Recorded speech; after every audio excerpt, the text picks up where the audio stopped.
الحمد لله رب العالمين، والصلاة والسلام على سيد الأنبياء وأشرف المرسلين وعلى آله الطيبين الطاهرين وأصحابه الأكرمين الأفضلين وأولياء أمته أجمعين إلى يوم الدين. أما بعد، فقد قال الله تبارك وتعالى في القرآن المجيد والفرقان الحميد: أعوذ بالله من الشيطان الرجيم، بسم الله الرحمن الرحيم: ولا تحسبن الذين قتلوا في سبيل الله أمواتا بل أحياء عند ربهم يرزقون. صدق الله العظيم وصدق رسوله النبي الأمين المكين الكريم، ونحن على ذلك لمن الشاهدين والشاكرين، والحمد لله رب العالمين.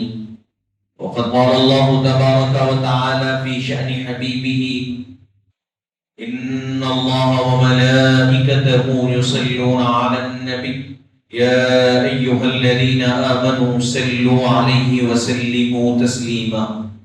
اللهم صل على سيدنا ومولانا محمد النبي الأمي العالي الحبيب القدر العظيم الجاه، وعلى آله وأصحابه وبارك وسلم صلاة وسلاما عليك يا رسول الله، وعلى آلك وأصحابك يا نبي الله صلى الله تعالى عليه وسلم. حاضرین مسامعین اکرام، السلام علیکم ورحمۃ اللہ وبرکاتہ۔ پروردگار عالم کا کروڑہا شکر اور احسان ہے کہ اللہ تبارک و تعالی نے ہم تمام کو آقا کریم رؤوف الرحیم حضور سید عالم نور مجسم گلشن ہستی کی اولین فصل بہار گلستان نبوت کے آخری تاجدار مدنی سرکار سیدنا محمد مصطفیٰ احمد مجتبی صلی اللہ علیہ وآلہ وسلم کی امت بابرکت میں پیدا فرمایا ہے، اور اللہ تبارک و تعالیٰ کا احسان عظیم ہے کہ اس نے اس پرفتن اور پرآشوب دور میں ہم تمام کو اہل سنت والجماعت کے عقائد سے وابستہ اور اس پر قائم و دائم فرمایا ہے۔ بارگاہ الہی میں ہم جمع ہیں، دعا کرتے ہیں کہ مولا تعالی ہم کو اور ہماری آنے والی نسلوں کو تا صبح قیامت اہل سنت والجماعت کے عقائد پر قائم و دائم فرمائے۔ حاضرین محترم، ماہ محرم الحرام کا مہینہ چل رہا ہے، اور آپ اور ہم جانتے ہیں کہ یہ ماہ مبارکہ جو ہی آتا ہے آپ کے ہمارے درمیان حضرت سیدنا سید الشہداء ریحانۃ الرسول جگر گوشے بطول سیدنا امام حسین رضی اللہ عنہ وارضاہ کا ذکر مبارکہ اور آپ کی حیات مبارکہ کے واقعات اور آپ کی شہادت کے واقعات کو ہم سنتے ہیں، اس لیے کہ آپ کے ذکر مبارکہ سے ہمارے ایمان کو تازگی نصیب ہوتی ہے، آپ کے ذکر مبارکہ سے روح کو غذا ملتی ہے اور جذبہ ایمانی پیدا ہوتا، اور آپ کا ذکر مبارکہ، آپ کی شہادت کا ذکر کرنا، آپ کا ذکر کرنا، آپ کی شہادت کا ذکر کرتے ہوئے آنکھوں سے آنسو بہانا، یہ نبی کی رحمت صلی اللہ علیہ وسلم کا طریقہ کار ہے۔ حاضرین محترم، ہم اللہ تبارک و تعالی کی نعمتوں پر اگر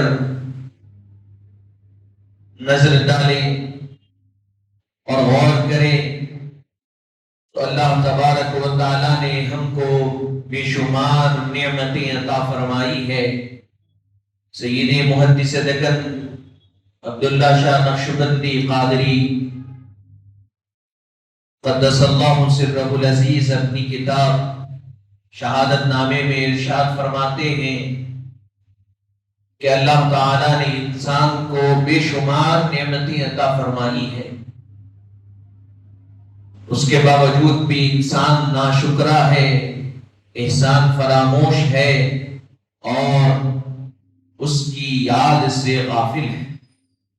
حضرت قبلہ لکھتے ہیں کہ اگر انسان غور کرے اپنے جسم پر تو اس کو بے شمار ظاہری جسم پر اللہ کی نعمتیں نظر آئے گی۔ اللہ تعالیٰ نے ایک انسان کو جسم خاک سے مٹی سے اس کو بنایا، لیکن جس جگہ جس مقام پر جس چیز کی ضرورت ہے وہ چیز اس مقام پر رکھی۔ حضرت محدث دکن فرماتے ہیں اللہ تعالی انسان کو کیوں پیدا کیا، اس کا مقصد کیا ہے؟ خالق سے مخلوق کا جو تعلق ہے وہ آپ فرماتے ہیں کہ ساری مخلوق کا خالق سے ایک تعلق ہے، وہ یہ کہ یہ مخلوق ہے اور وہ خالق ہے، یہ پیدا ہوئے وہ پیدا کیا، یہ ایک تعلق ہے۔ لیکن آپ ارشاد فرماتے ہیں کہ اس میں حیوان بھی ہے، ساری چیزیں اللہ نے جو جو پیدا کی وہ اس میں شامل، ان کو ایک تعلق اللہ سے ہے۔ وہ تعلق یہ ہے کہ اللہ نے ان کو پیدا کیا، بس اسی تعلق سے ان کا تعلق اس مخلوق کا خالق کے ساتھ ہے۔ حضرت محدث دکن آگے فرماتے ہیں کہ انسان وہ واحد ہستی ہے جس کا اس کے رب سے دو تعلق ہے۔ مخلوق سے اس مخلوق کا جو انسان ہے اس کا تعلق خالق سے دو طرح ہے۔ فرماتے ہیں وہ کیا ہے؟ ارشاد فرمایا ایک تو عام تعلق سب کی طرح ہے کہ اللہ نے ساری مخلوق کو جس طرح پیدا کیا انسان کو بھی اسی طرح پیدا کیا، پیدا ہونے کے اعتبار سے وہ خالق اور یہ مخلوق ہونے کے اعتبار سے ایک تعلق ہے۔ پھر فرمایا دوسرا تعلق یہ ہے کہ اللہ نے انسان میں عشق اور محبت کی کیفیت پیدا کی ہے، یہ دوسرا تعلق۔ اور آپ فرماتے ہیں یہ سب سے منفرد تعلق ہے، نہ یہ فرشتوں کو دیا گیا نہ یہ کسی اور مخلوق کو یہ تعلق دیا گیا جو عشق اور محبت کا ہے، یہ صرف انسانوں کو دیا گیا۔ انسانوں کو اللہ نے یہ تعلق دیا کہ ان کے اندر عشق اور محبت کی کیفیات کو رکھا ہے، یہ انسانوں کا اللہ کے ساتھ خاص تعلق ہے۔ اور جب انسان اس تعلق پر عمل کرتے ہوئے اس چیز میں اپنی کیفیت کو بڑھاتا ہوا عشق الہی محبت الہی میں اعلیٰ مقامات پر پہنچ جاتا ہے تو اللہ تعالیٰ اس کو اپنا محبوب بنا لیتا۔ حاضرین محترم، یہ ایک تعلق مخلوق کا خاص ہے۔ اب یہ تعلق اللہ نے انسانوں کی ارواحوں کو تو پہلے پیدا کر دیا تھا، ارواحیں تو موجود تھی، لیکن یہ تعلق روح سے تھا، روح سے نہ تھا۔ محبت تو روح بھی کرتی تھی، لیکن جس میں خاکی کی ضرورت تھی تاکہ یہ تعلق دنیا میں آنے کے بعد ایک فانی جسم میں آنے کے بعد یہ تعلق رہتا ہے کہ نہیں۔ اللہ تعالیٰ نے اس لیے ایک جسم خاکی کو بنایا، خاک سے مٹی سے جسم بنایا، اس میں روح ڈالی اور دنیا میں بھیج دیا۔ اب دیکھا کہ دنیا میں آنے کے بعد کون ہے جو عشق اور محبت کا تعلق حقیقی طور پر ہم سے قائم رکھتا۔ حاضرین محترم، دنیا میں آنے کے بعد اللہ تبارک و تعالیٰ کا عشق اور اس کی محبت کا تعلق جس نے قائم رکھا، اس میں دوام اس کو بخشا، وہ اللہ تبارک و تعالیٰ کا مقرب بنتا چلا گیا۔ اب آپ سوچئے اللہ تعالیٰ نے آپ کو ہم کو کس لیے پیدا کیا؟ اس سے محبت کرنے کے لیے، اس سے عشق کرنے کے لیے پیدا کیا۔ اب جب دنیا میں آئے، اب جسم خاکی میں اللہ نے روح کو رکھ دیا، تو پھر یہ ہماری دعا نہیں تھی، ہم نہیں چاہتے تھے کہ مولا ہم کو اس طرح پیدا کر، ہم کو اس طرح پیدا کر، ہم کو ایسا بنا، ہم کو ایسا بنا۔ اللہ نے ہمارے بغیر مانگے کہ ساری نعمتیں ہم کو عطا کر، کوئی کسی نعمت سے اللہ نے ہم کو محروم نہیں رکھا، کسی بھی شے سے اللہ نے ہم کو محروم نہیں رکھا۔ بنایا تو سب سے بہترین مخلوق بنایا، پیدا کیا تو سب سے بہترین امت پہ پیدا کیا، اور جب دنیا میں آئے تو ساری نعمتوں سے آراستہ کر کر اللہ نے دنیا میں بھیجا۔ ہم غور کریں، سیدی محدث ذکر فرماتے ہیں اللہ نے آنکھ رکھی، کیا ہم نے دعا کی تھی مولا آنکھ دے؟ اللہ نے کان دیے سننے کے لیے، کیا ہم نے دعا کی تھی کہ مولا کان دے؟ ناک دی سونگنے کے لیے، اسمیل کرنے کے لیے، کیا ہم دعا کیے تھے کہ مولا یہ صلاحیت دے؟ زبان دی، منہ دیا، قوت گویائی دی، بولنے کی طاقت دی، کیا ہم دعا کیے تھے اس کے لیے، درخواست کیے تھے اس کے لیے؟ نہیں کیے تھے۔ ہاتھ اس کے اپنے مقام پر رکھا، اگر اللہ ہاتھ سے محروم رکھ دیتا تو آپ کیا کرتے؟ آپ کے بغیر مانگے کہ اللہ نے دے دیا، پیر آپ کے بغیر مانگے کہ اللہ نے دے دیا۔ یہ تو ظاہری چیزیں ہیں۔ سر بنایا تو سر کے اندر دماغ رکھا، اور صرف دماغ کو ایسا نہیں کہ آپ دیکھتے ہیں بعض ایسے بھی لوگ ہیں جن کے سر میں دماغ ہوتا ہے لیکن کام کا نہیں ہوتا۔ اللہ نے دماغ دیا تو باصلاحیت دیا۔ اللہ نے جسم کے اندر کے معاملات، جتنے معاملات دیے سب بہترین دیے۔ کیا آپ کی دعا تھی، میری دعا تھی؟ نہیں تھی، فقط اللہ کا فضل اور اس کی کرم فرمائی تھی، اس کی ساری نعمتیں ہم کو دی تھی۔ اب جب ہم دنیا میں آ گئے، ہم ذرا کھا پی کر تندرست و طاقتور ہو گئے، ہمارا جسم قوی ہو گیا، ہم معاشی اعتبار سے مستحکم ہو گئے، ہم کو اللہ نے ہمارے پاس ذرا سا کچھ آ گیا، اب ہمارا حال کیا ہے؟ ہم مغرور ہو گئے۔ ہم کو ہمارے جسم پر ناز ہے، ہم کو ہماری دولت پر ناز ہے، ہم کو ہماری اولاد پر ناز ہے، ہم کو ہمارے حسن و جمال پر ناز ہے۔ اللہ تعالیٰ قرآن میں ارشاد فرماتا ہے یا ایھا الانسان ما غرک بربک الکریم، اے انسان تو غرور کرتا ہے کس پر؟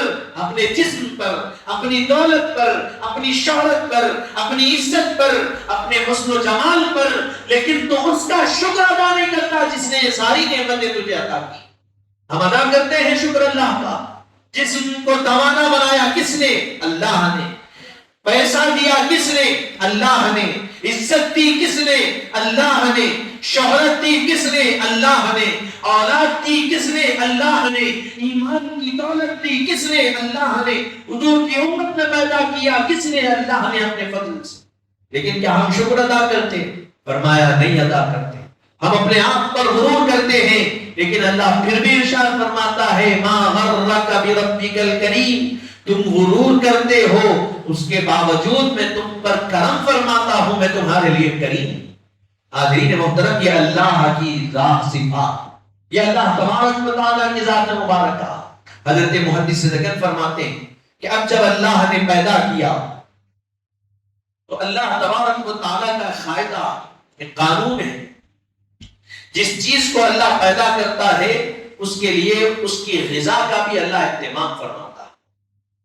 اب پیدا تو ہو گئے انسان، ناشکرے ہی صحیح، انسان فراموش ہی صحیح، لیکن انسان تو ہے۔ اسی لیے پھر آگے حضرت محدث رکن فرماتے ہیں کہ اللہ جب پیدا کرتا ہے مخلوق کو تو اس کے خیال سے اس کی غذا کو بھی پیدا کرتا ہے۔ حضرت محدث رکن فرماتے ہیں مثال کے طور پر اللہ تعالیٰ نے شیر کو پیدا کیا تو اس کی غذا بھی پیدا کی۔ اس کی غذا کیا ہے؟ گوشت، گوشت کھاتا ہو۔ اسی طرح اللہ نے بیل کو، بکری کو اور ان جیسے جانوروں کو پیدا کیا تو ان کی غذا بھی پیدا کی۔ ان کی غذا کیا ہے؟ گھاس۔ ہری چیزیں، گھاس وغیرہ وہ کھاتے ہیں پتے۔ کبھی ایسا ہوا کہ جو جانور گھاس کھانے والا ہے وہ گوشت کھا رہا ہے اور جو گوشت کھانے والا ہے وہ گھاس کھا رہا؟ ایسا کبھی ہوا؟ نہیں ہوا۔ جس کے لیے جو چیز ہے وہ چیز ہے۔ تو حضرت محدث رجب فرماتے ہیں جب اللہ نے انسان کو پیدا کیا تو اس کے اندر تین چیزیں سب سے اہم رکھی اللہ نے۔ فرماتے وہ تین چیزیں کیا ہے؟ پہلی چیز ہے روح، دوسری چیز ہے دل، اور تیسری چیز ہے نفس۔ آپ فرماتے انسان کے پورے جسم میں انسان سمجھتا ہے کہ آنکھ اہمیت والی، یقینی طور پر اہمیت والی ہے، لیکن روح سے زیادہ اہمیت آنکھ کو حاصل نہیں ہے۔ اگر روح نہیں ہے تو پھر آنکھ لے کے کیا فائدہ؟ روح جسم سے نکل گئی تو کانوں کا کیا فائدہ؟ روح جسم سے نکل گئی تو ناک اور منہ، ہاتھ اور پیر کا کیا فائدہ؟ روح سب سے اہم۔ ارشاد فرمایا اللہ نے انسان کے اندر تین چیزیں سب سے اہم رکھی۔ فرمایا تین چیزیں ایسی پیدا کی، ایک روح ہے، دوسرا دل ہے اور تیسرا نفس ہے۔ اب جب تین چیزیں پیدا کی ہے تو پھر تینوں کی غذا بھی پیدا کی۔ جیسے ہر چیز کی غذا ہے اسی طرح ان تین چیزوں کی بھی غذا۔ شیر کو پیدا کیا تو شیر کی غذا گوشت کو پیدا کیا، اور بکری، بیل، بھینس کو پیدا کیا تو ان کی غذا گھاس پیدا کی۔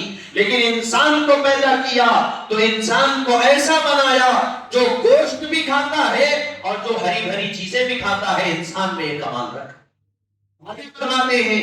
لیکن جب انسان یہ ظاہری جسم کے لیے وہ گوشت کھاتا ہے، وہ ترکاریوں کو کھاتا ہے، ہری بھری چیزوں کو کھاتا ہے، لیکن انسان کے اندر جو تین چیزیں ہیں، ایک روح ہے، دوسرا دل ہے اور تیسرا نفس ہے، اللہ نے ان تینوں کی غذا رکھی۔ آپ فرماتے ہیں تینوں میں سے نفس، اس کی غذا کیا ہے؟ تو فرماتے ہیں نفس کی غذا ہے دنیا، دنیا، دنیا، دنیا کی محبت، دنیا طلب۔ حضرت محدث رجب فرماتے ہیں نفس کی غذا ہے دنیا طلبی، وہ دنیا کو طلب کرتا ہے، دنیا کی محبت چاہتا ہے، دنیا دنیا کرتا۔ پھر آپ نے فرمایا روح، روح دوسری چیز روح ہے، روح کی غذا ہے اللہ اور آخرت کی یاد۔ وہ فرماتے ہیں روح کی غذا ہے اللہ کی یاد، اس کی محبت، اس کا عشق، اور آخرت کی یاد روح کی غذا۔ پھر آپ نے آگے فرمایا اب رہا باقی دل، تو دل کی غذا کیا ہے؟ تو فرمایا دل کی کوئی غذا نہیں، دل کی غذا کوئی نہیں ہے۔ اگر دل کو اللہ نے جس مقام پر رکھا ہے اس پر غور کیا جائے تو اللہ نے دل کو بیچ میں رکھا ہے، دل کے نیچے نفس کو رکھا ہے اور اوپر روح کو رکھا۔ جب یہ دل نفس کی طرف متوجہ ہو جاتا ہے تو یہ دل کی غذا دنیا بن جاتی ہے، اور یہ دل جب روح کی طرف متوجہ ہو جاتا ہے تو یہ دل کی غذا اللہ کی محبت اور اس کی رضا بن جاتی ہے۔ حضرین محترم، حضرت محدث رجب فرماتے ہیں جو اپنے نفس کے تابع ہو گیا، جس نے اپنے دل کو اپنے نفس کے تابع کر لیا، اس کے دل میں صرف دنیا کی محبت، دنیا کی عزت، دنیا کا مال و متاع بھر جاتا ہے۔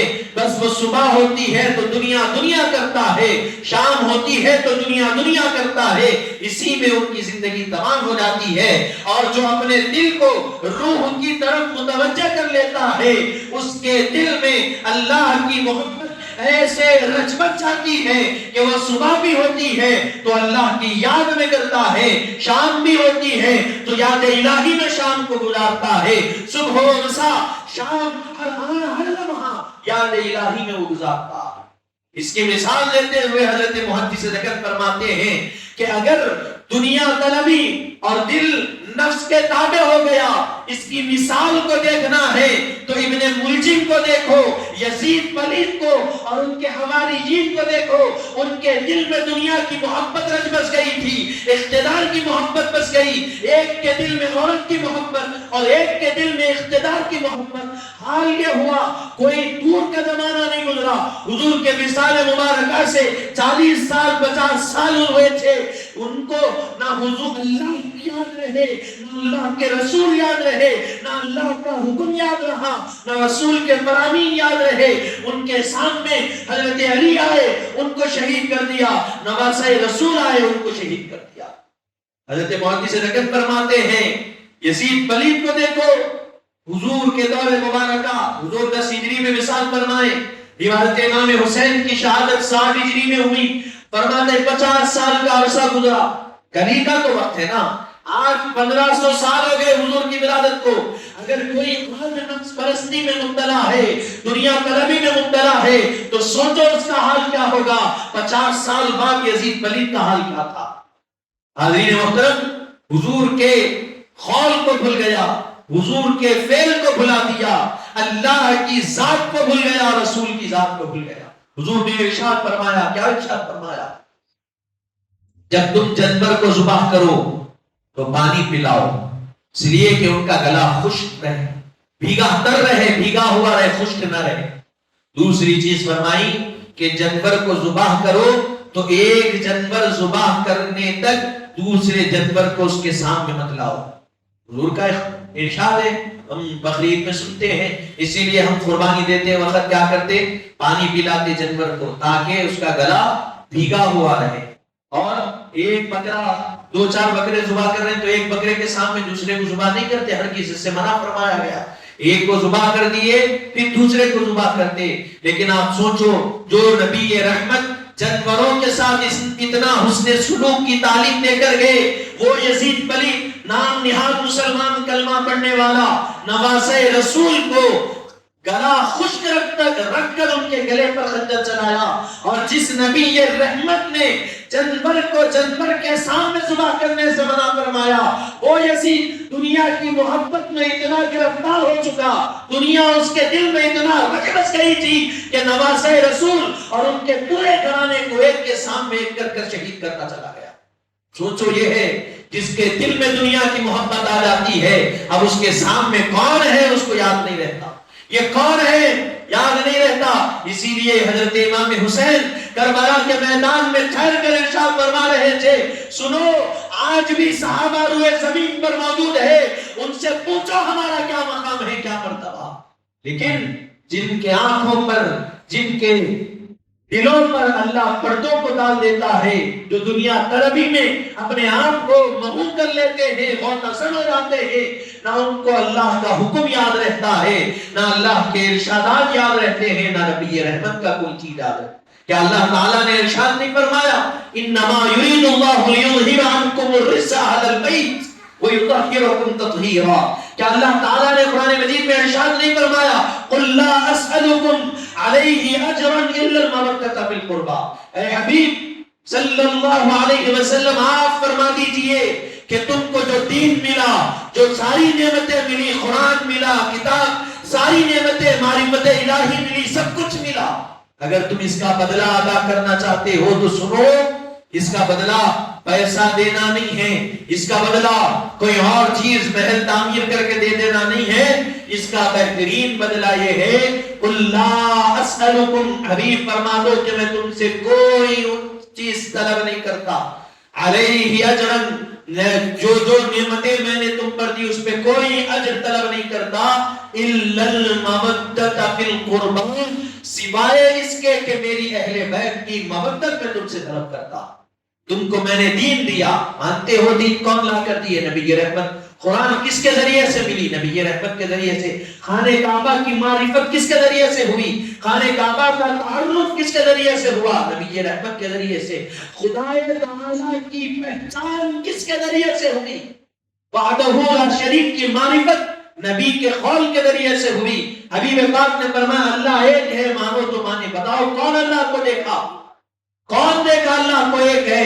کون دیکھا اللہ ایسا ہے کیسا ہے؟ بس نبی نے فرما دیا ہے ایسا، ماننا ہے، بس مان لیا۔ جب یہ ساری چیزیں ملی، فرمایا ہم اس کا بدلہ ادا کرنا چاہتے ہیں، یہ احسانات جو تم پر حبیب رحمت کے ذریعے سے کیے گئے صلی اللہ علیہ وآلہ وسلم، اگر اس کا بدلہ ادا کرنا چاہتے ہو تو بہترین ذریعہ یہ ہے الا المودۃ فی القربى، میری اہل بیت سے مودت کرو۔ صرف محبت بھی نہیں فرمایا، یہاں پر مودت فرمایا گیا۔ مودت سے مراد کیا؟ مودت کس کو کہا جاتا؟ محبت کہتے ہیں کسی میں کوئی چیز دیکھے، حسن و جمال دیکھے، دولت دیکھے، محبت ہوئی۔ وہ حسن و جمال ختم، محبت ختم، وہ دولت ختم، محبت ختم. لیکن مودت کے بارے میں فرمایا گیا مودت اس کو کہتے ہیں کہ جس سے مودت کی جا رہی ہے اس میں یہ چیز رہے نہ رہے، حال میں اس سے محبت کرنا، اس کو مودت کہا جاتا. حاضرین محترم، کیا یزید کو یہ آیتیں نہیں معلوم تھی؟ قرآن تو مکمل نازل ہو چکا تھا، یہ یزید کیا یہ آیتوں کو جانتا نہیں تھا؟ فمن حاجك فيه من بعد ما جاءك من العلم فقل تعالوا ندعو أبناءنا وأبناءكم ونساءنا ونساءكم وأنفسنا وأنفسكم ثم نبتهل فنجعل لعنة الله على الكاذبين. آیت مباہلہ سورہ آل عمران تیسرے پارے کی آیت مبارکہ، اس میں ارشاد فرمایا ومن حاجك فيه من بعد ما جاءك من العلم. جب نبی رحمت کے پاس علم یعنی تمہاری حاجت پوری ہو گئی، علم تم کو مل گیا، اب اس کے بعد کوئی سوال کی حاجت باقی نہیں. علم کے آ جانے کے بعد، سوال کے جواب کے مل جانے کے بعد کوئی حاجت اب باقی نہیں رہی. اگر تم چاہتے ہو فقل تعالوا، اے حبیب آپ ارشاد فرما دیجئے تم آؤ، ندعو ابناءنا وابناءکم ونساءنا ونساءکم وانفسنا وانفسکم. یہ پورا واقعہ اختصار سے اگر میں آپ کو بتاؤں تو نجران ایک علاقہ ہے، وہاں کے عیسائی حضور کے پاس آئے اور پوچھا حضرت عیسیٰ کے بارے میں کیا عقیدہ رکھتے ہیں، آپ کا کیا نظریہ، کیونکہ وہ اللہ کا بیٹا مانتے تھے. حضور نے ارشاد فرمایا ان مثل عیسیٰ عند اللہ کمثل آدم، میرے نزدیک عیسیٰ کی مثال ایسی ہی ہے جیسے حضرت آدم کی ہے. خلقہ من تراب ثم قال له کن فیکن، اللہ نے ان کو مٹی سے پیدا کیا، بنایا اور فرمایا کن ہو جا، تو ہو گئے. فرمایا جب حضرت آدم بغیر ماں باپ کے ہو سکتے پیدا تو حضرت عیسیٰ بغیر باپ کے پیدا نہیں ہو سکتے کیا؟ فرمایا. اب وہ لوگ چڑ گئے، ایسا کیسے ہو سکتا، اللہ کے بیٹے ہیں، فنا فنا کہنے لگے. اللہ نے ارشاد فرمایا یہ حبیب پاک کا دربار ہے، کوئی عام دربار نہیں ہے. تم سوال کیے، سوال کا جواب مل گیا، چلے جاؤ. اگر علم آ جانے کے بعد اگر پھر بھی حجت کرو گے، ارشاد فرمایا حبیب ان سے کہہ دو کہ آؤ ابنانا و ابناکم، تم اپنے بیٹوں کو لاؤ، ہم اپنے بیٹوں کو لائیں گے. ونسانا ونساکم، تم اپنی عورتوں کو لاؤ، ہم اپنی عورتوں کو لائیں گے. وانفسنا وانفسکم، تم اپنی جانوں کے ساتھ آؤ، ہم اپنی جانوں کو لائیں گے. ثم نبتہل، پھر ہم مباہلہ کریں گے. فنجعل لعنۃ اللہ علی الکاذبین، یعنی اللہ کی بارگاہ میں دعا کریں گے کہ مولا جو جھوٹا ہے اس پر تو اپنی لعنت ہے. حاضرین محترم، آیا دوسرا دن، نجران سے پورے عیسائی پادری سب نکلے گرجا گھروں سے، عورتوں کو ساتھ لے لیے، بچوں کو ساتھ لے لیے، خود بھی آئے میدان کی طرف. اور مدینے سے حضور کریم علیہ السلام نکلتے ہیں تو کیسے نکلتے ہیں؟ حضرت رسول کریم علیہ السلام کے دونوں ہاتھوں کی انگلیوں کو پکڑ، ایک ہاتھ کی انگلی کو حضرت امام حسن پکڑے ہیں، ایک ہاتھ کی انگلی کو حضرت امام حسین پکڑے. حضور نکلے، حضور کے پیچھے حضرت سیدہ طیبہ طاہرہ فاطمہ الزہرا سلام اللہ علیہا ہے، اور آپ کے پیچھے حضرت علی علیہ السلام رضی اللہ عنہ کی ذات مبارکہ. یہ قافلہ جب نکلا اور ان نجرانیوں کے قریب پہنچا تو وہ نجران سے آنے والے عیسائی علماء اور پادریوں نے جب حسنین کریمین کے چہروں کو دیکھا تو کہہ اٹھے کہ یہ نبی اگر دعا کر دے اور ان کی دعا پر یہ معصوم بچے اگر آمین کہہ دیں تو اے عیسائیوں یاد رکھو قیامت تک روئے زمین پر ایک عیسائی بھی باقی نہیں رہے گا، بہتر اسی میں ہے کہ ان سے بات کر کر یہاں سے واپس چلے گا. حاضرین محترم، کیا یہ واقعہ نہیں معلوم تھا یزید کو؟ معلوم تھا، لیکن دنیا میں، دل میں دنیا کی محبت ایسے رچ بس گئی تھی کہ آپ کو شہید کر دیا ساری چیزیں جاننے کے بعد. کیا وہ نہیں جانتا تھا؟ حضور نے ارشاد فرمایا الحسن والحسین سیدہ شباب اہل الجنہ. حسن اور حسین کون ہے؟ جنتی نوجوانوں کے سردار، اور جنت میں جتنے جائیں گے سب نوجوان ہوں. کیا وہ نہیں جانتا تھا؟ کیا وہ نہیں جانتا تھا کہ نبی رحمت نے جن کی خاطر اپنے سجدوں کو طویل کیا وہ حضرت امام حسن اور حسین ہے؟ کیا وہ نہیں جانتا تھا کہ حضرت امام حسن اور حسین وہ ہیں دنیا میں آنے کے بعد ہر کسی کو کھجور چاپ کر کھلایا جاتا، شہد چاٹ کر چکھایا جاتا ہے، لیکن یہ وہ شہزادے ہیں دنیا میں آنے کے بعد ان کی پہلی غذا اگر کچھ بنی ہے تو نبی پاک کا لعاب دہن تھا۔ حضور اپنی زبان ان کے حلق میں رکھ دیے۔ حاضرین محترم، یہ شان کو کیا دنیا کو نہیں معلوم تھا؟ کربلا میں آنے والوں کو یہ عظمتیں آپ کی نہیں معلوم تھی؟ حاضرین محترم، حضور نے ارشاد فرمایا واقعہ بچپن کا حضرت امام حسن اور حضور کے شہزادے حضرت ابراہیم دونوں حضور کے زانوں پر، ایک زانوں پر حضرت امام حسین بیٹھے ہوئے ہیں، ایک پر حضرت ابراہیم۔ حضرت جبریل حاضر ہوئے، ارشاد فرمایا یا رسول اللہ صلی اللہ علیہ وسلم، ان دونوں میں سے ایک کو رکھنے کا اختیار ہے، آپ کسی ایک کو منتخب کر لیں، ایک کو اللہ اپنے پاس بلا لے گا۔ حضور نے ارشاد فرمایا ابراہیم کو لے۔ 3 دن گزرے، آپ کے شہزادے وصال فرما گئے۔ پھر اس کے بعد تاریخ کی کتابوں میں لکھا گیا جب کبھی حضرت امام حسین حضور کے پاس تشریف لاتے، ہمیشہ حضور آپ کو محبتوں سے اپنے سینے سے لگاتے، بوسہ دیتے، سونگتے اور ارشاد فرماتے کہ بیٹے تم پر میں قربان، میں نے تم پر اپنے بیٹے ابراہیم کو قربان کر دیا۔ کیا یہ عظمت دنیا کو نہیں معلوم تھی؟ حاضرین محترم، ریحانۃ الرسول امام حسین کو کہا جاتا، حضور پاک کی بارگاہ کے پھول کہا جاتا، سبط رسول کہا جاتا، سبط رسول اللہ، حضور کے نواسے کہا جاتا۔ حاضرین، اور یہ ساری فضیلتیں دنیا کے سامنے آیا کہ دنیا ان سے انکار کر سکتی ہے؟ حاضرین محترم، حضور کریم علیہ السلام نے ارشاد فرمایا، صحابہ کرام ایک مقام سے گزر رہے ہیں، حضور کریم علیہ السلام نے دیکھا کہ حضرت حسن اور حسین ایک بچے کے ساتھ کھیل رہے ہیں۔ جب وہ واقعے کو دیکھا، حضور نے ارشاد فرمایا صحابہ گواہ رہنا، اس بچے کی طرف اشارہ کر کے فرمایا کہ کل قیامت کے دن میں اس بچے کی بھی شفاعت کروں گا، اس کے ماں باپ کی بھی شفاعت کروں گا۔ وجہ کیا ہے؟ یہ میرے نواسوں کو خوش کر رہا ہے، اسی لیے میں اس کی بھی شفاعت کروں گا، اس کے ماں باپ کی شفاعت کروں گا۔ تو ذرا سوچو، جو حسنین کریمین کو خوش کرے تو اس کی شفاعت حضور فرما رہے ہیں اور اس کے ماں باپ کی شفاعت فرما رہے ہیں، تو جو حسنین کریمین کی ناراضگی کا سبب بنے، اب اس کے بارے میں آپ خیال کریے کہ اللہ کے حبیب صلی اللہ علیہ وسلم اس کے ساتھ کیا کریں۔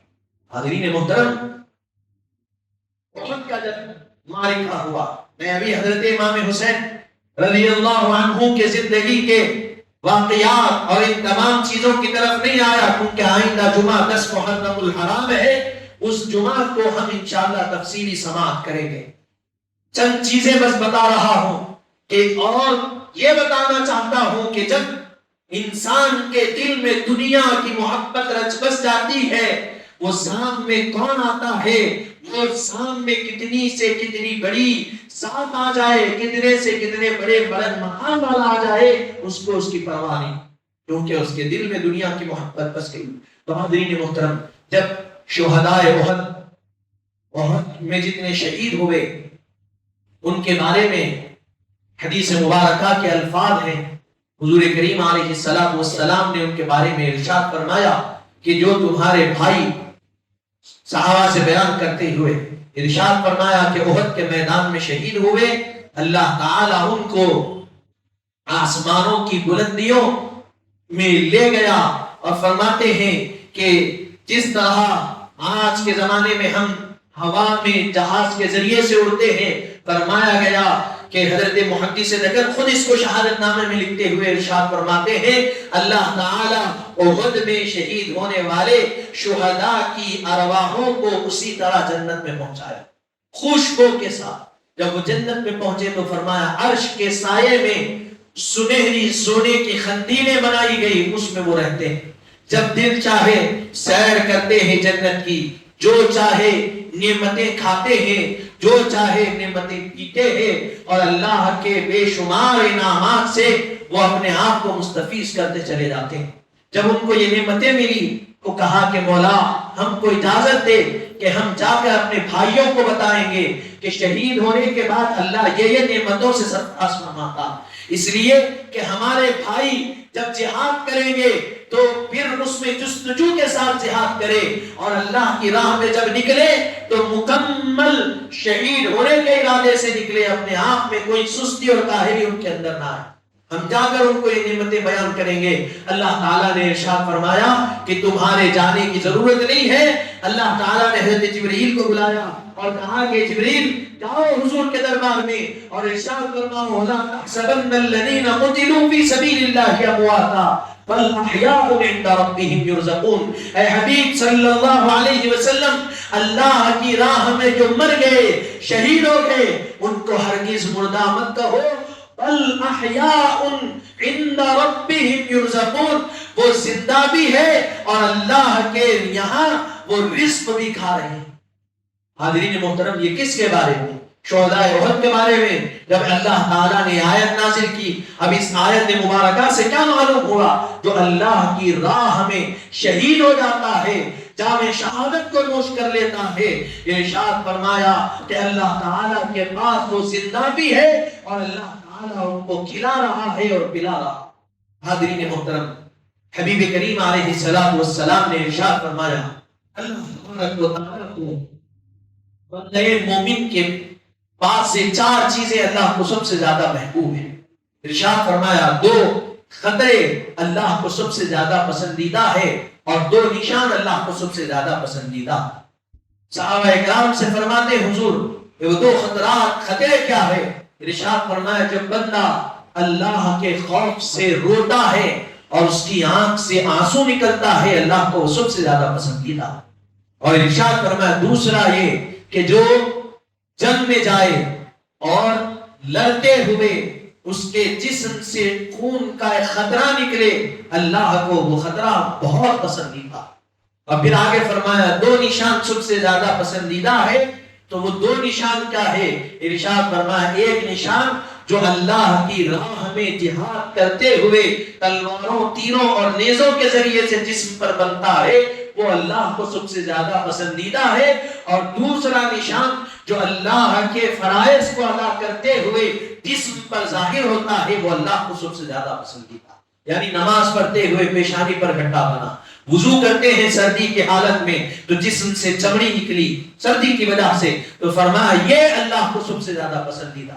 یعنی جو اللہ کے لیے اس کے خوف میں آنسو بہائے وہ سب سے زیادہ اللہ کو محبوب ہے، اور جس کے جسم سے خون کا ایک خطرہ اس کی راہ میں جہاد کرتے ہوئے نکلے وہ اللہ کو پسندیدہ ہے، ایک خطرہ پسندیدہ ہے۔ تو ذرا سوچو، جو اپنے آپ کو قربان کر دے، اپنے بھائیوں کو قربان کر دے، اپنے بیٹوں کو شہید کر دے، اپنے بھتیجوں کو قربان کر دے، اپنے بھانجوں کو قربان کر دے، سارا کا سارا کنبہ جو رضائے الہی کے لیے لٹا دے، وہ اللہ کو کتنا پسندیدہ ہوگا۔ اسی لیے تو علامہ اقبال نے کہا کہ غریب و سادہ رنگی ہے داستان حرم، نہایت اس کی حسین ہے اور ابتدا اسماعیل ہے۔ حضرت امام حسین کے واقعات کو پڑھتے ہو تو سنو، یہ امام حسین کے واقعات وہ ہیں حضرت اسماعیل علیہ السلام کو، حضرت ابراہیم علیہ السلام کو اللہ نے جن چیزوں سے آزمایا، اولاد کے ذریعے، خوف کے ذریعے، دولت کے ذریعے اور علم کے ذریعے، یہ ساری چیزوں سے جب اللہ آزمایا الگ الگ مقام پر، الگ الگ جگہ پر آزمایا، لیکن اس کی ابتدا حضرت ابراہیم اور اسماعیل سے ہوئی، لیکن جب کربلا کا میدان برپا ہوا اللہ نے ساری آزمائشوں کو ایک جگہ جمع کر کر امام حسین کو آزمایا۔ ان آزمائشوں کی انتہا امام حسین کی ذات مبارکہ بنی۔ آپ سے پہلے کسی نے نہ ایسی قربانی دی، آپ کے بعد کسی نے ایسی قربانی دی ہے، نہ قیامت پر کوئی ایسی قربانی دے گا۔ یہ قربانی صرف آپ ہی کے حق میں تھی، آپ ہی یہ قربانی دے سکتے تھے اور آپ ہی نے یہ قربانی دی، اس لیے کہ حضور پاک نے آپ کو اس طرح تیار کیا، حضرت فاطمہ نے آپ کو اس طرح سنوارا، حضرت امام علی رضی اللہ عنہ نے آپ کو اس طرح بنایا قابل کہ اسلام کی سربلندی اور سرخروئی کے لیے آپ نے اپنا سارا قربان کر دیا. نہ پیشانی پر بل ہے، نہ زبان پہ شکوہ ہے، نہ شکایت ہے، رضا الہی پر راضی ہے. علی اصغر شہید ہوئے، آپ کے خون کو آسمان کی طرف اچھالا اور کہا کہ مولا ایک بچہ ہے یہ علی اصغر، اگر اس جیسے 1000 بھی دے دیتا تو تیری رضا کے لیے، تیری خوشنودی کے لیے میں ایک کے بعد ایک سب کو شہید کرتا چلا جاتا. حاضرین محترم، دین اگر مفت میں مل گیا تو اس کی اہمیت نہیں رہتی. حضرت محدث دکن لکھتے ہیں کہ اگر کسی کو کوئی چیز مفت میں مل گئی اس کو اس کی قدر نہیں رہتی. مثال کے طور پہ بڑے گھر میں چھوٹے رہتے، چھوٹوں کو آسانی سے کوئی بھی چیز، بڑوں کی چیز چھوٹوں کو مل جاتی. تو جب چھوٹوں کو وہ چیز ملتی قدر نہیں رہتی، اس لیے کہ سہولت سے مل گئی، وہ نہیں چاہے تھے مل گئی. تو فرمایا حضرت محدث دکن فرماتے ہیں جس کو جو چیز مفت میں مل جاتی ہے اس کو نہ اس کی قدر رہتی ہے نہ اہمیت رہتی ہے، اور کسی کو کوئی چیز محنت کرنے کے بعد ملتی ہے، قربانیوں کے بعد ملتی ہے تو اس کو اس کی قدر بھی رہتی ہے اور اہمیت بھی رہتی ہے. اسی طرح آپ نے فرمایا آج آپ کو مجھ کو دین فری میں ملا، کوئی محنت نہیں کی ہم دین کے لیے، مسلمان گھرانے میں پیدا ہوئے، ہم دیندار بن گئے، دین ہمارے میں آ گیا، ہم سب کچھ سیکھ گئے، اسی لیے دین کی قدر ہمارے پاس نہیں ہے. اور جو دین کے لیے اپنے آپ کو قربان کیے، اپنی اولادوں کو قربان کیے، ان سے پوچھو دین کی قدر کیا، دین کی اہمیت کیا ہے. دین کی اہمیت تھی اسی لیے تو انہوں نے سب کچھ قربان کیا. اگر دین کی اہمیت نہ ہوتی تو کوئی کونے کوچے میں رہ جاتے، اپنا گزر بسر کر لیتے، اور جو طلب کر رہے تھے وہ مطلوب ان کو دے دیتے اور دین کا سودا کر لیتے. اگر اہمیت نہ ہوتی، دین کی اہمیت کی، ہاتھ دینا گوارا نہیں کیا، اپنے آپ کو قربان کر دیا اور بتایا کہ جان جاتی ہو تو چلے جائے، گھر قربان ہوتا ہو تو ہو جائے، عزتیں پامال ہوتی ہو تو ہو جائے، شہادتیں ہوتی ہو تو ہو جائے، لیکن دین نبی کا، دین حنیف کا، حضور پاک کے لائے ہوئے دین کا سودا اہل بیت اطہار نہیں کر سکتے. حاضرین محترم، حضور نے اسی لیے ارشاد فرمایا من مات حب آل محمد مات شہیدا، جو میری اہل بیت، میری آل کی محبت میں انتقال کرا، مرا، وہ دنیا سے شہید گیا. ومن مات بغض آل محمد مات کافرا، ارشاد فرمایا جو میری اہل بیت کے بغض میں، میری اولاد کے بغض میں دنیا سے مرا وہ کافر تھا. آپ نے ارشاد فرمایا میری اہل بیت سے 3 لوگ دشمنی کریں گے، اما منافقا، پہلا کون ہے؟ منافق ہوگا. دوسرا اما لزنیت، دوسرا وہ ہوگا جو زنا سے پیدا ہونے والا ہوگا، میری اہل بیت سے دشمنی کرے گا. پھر تیسرا ارشاد فرمایا اما حملته لغیر طہر، تیسرا وہ ہوگا جب اس کا حمل ٹھہرا، اس کی ماں حالت ناپاکی میں یعنی حیض کی حالت میں تھی، اس کا حمل ٹھہرا. آپ سوچو حضور کتنی وضاحت کر کے فرما رہے ہیں. حضور تو لوگوں کے عیبوں پہ پردہ ڈالنے کے لیے آئے، لیکن جب اہل بیت کی بات آئی ارشاد فرمایا اہل بیت سے 3 لوگ بغض کریں گے. پہلا منافق ہوگا، دوسرا زنا سے پیدا ہونے والا ہوگا، اور تیسرا وہ اس کا حمل اس وقت ٹھہرے، اس کی ماں حالت ناپاکی میں تھی. اب سوچو کیا ہوگا. حضور نے ارشاد فرمایا اگر کوئی مقام ابراہیم اور حجر اسود کے درمیان جو مقام ہے، انتہائی اہم مقام ہے خانہ کعبہ کا، ارشاد فرمایا اگر اس میں نماز پڑھتا ہوا حالت روزہ میں مرے، لیکن اس حال میں کہ اس کے دل میں اہل بیت کی نفرت تھی، بغض تھا، تو وہ کافر مرا. حاضرین محترم، اب سوچو آپ اہل بیت کی محبت کیا ہے. ایمان کا حصہ اہل بیت کی محبت ہے، بلکہ میں یوں کہوں تو ایمان کا دار و مدار اہل بیت پاک کی محبت پر ہے. اہل بیت کی محبت ہے تو ایمان سلامت ہے، اہل بیت کی محبت نہیں تو ایمان سلامت نہیں. حاضرین محترم، یہی اپنی بات کو تمام کرتے ہوئے کہتا قتل حسین اصل میں مرگ یزید ہے، قتل حسین اصل میں مرگ یزید ہے. اسلام زندہ ہوتا ہے ہر کربلا کے بعد. حاضرین محترم، دعا کرتا ہوں کہ مولا تعالیٰ جو کچھ کہا گیا سنا گیا، کہنے سننے سے ظاہر اللہ عمل کی توفیق عطا فرمائے. کہنے سننے سمجھنے سمجھانے میں کوئی غلطی اور کوتاہی ہو تو اپنے رحم و کرم سے معاف فرما. بحرمت سید الانبیاء والمرسلین والحمد للہ رب العالمین وما علینا الا البلاغ المبین.